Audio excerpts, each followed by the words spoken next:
মাননীয় স্পিকার, আপনাকে ধন্যবাদ। আজকে এমন একটি বিষয় আমরা কথা বলতে দাঁড়িয়েছি যেটি একই সাথে বাংলাদেশের অর্থনীতি এবং কোটি কোটি মানুষের স্বার্থের সাথে জড়িত।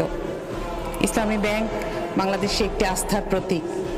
প্রায় 400টি শাখা, 271টি উপশাখা, প্রায় 2800টি এজেন্ট ব্যাংকিং আউটলেট এবং 3 কোটির মতন গ্রাহক নিয়ে এটি বাংলাদেশের মানুষের কাছে একটি আস্থার প্রতীক হয়ে দাঁড়িয়েছে।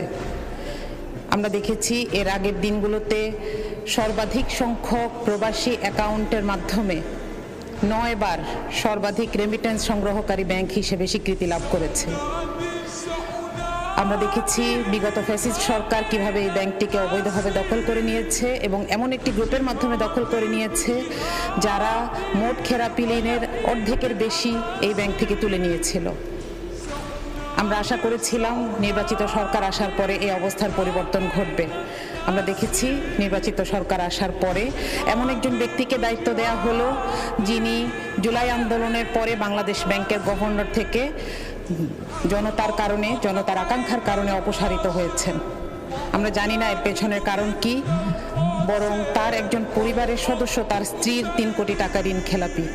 সুতরাং এক্ষেত্রে আমাদের মনে হয় যে তিনি এই পদটির জন্য কিছুতেই যোগ্য ছিলেন না। এর প্রভাব যেটা পড়েছে সেটা 4 জুনের বিজনেস স্ট্যান্ডার্ড থেকে আমরা দেখি 7 দিনে 4200 কোটি টাকা এখান থেকে তুলে নেওয়া যাওয়া হয়েছে। গ্রাহকরা আস্থা হারিয়ে ফেলছেন। সিআরআর প্রয়োজনীয়তা 7000 থেকে কমে 2600 কোটি টাকায় নেমে এসেছে।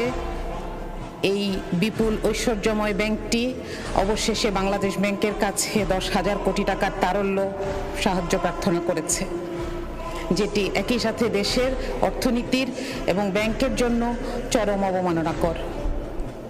মাননীয় স্পিকার, ইসলামী ব্যাংক বিষয়ে ক্ষমতা, জনআস্থা, স্বচ্ছতা এবং জবাবদিহিতা এই 4টি বিষয় জড়িত।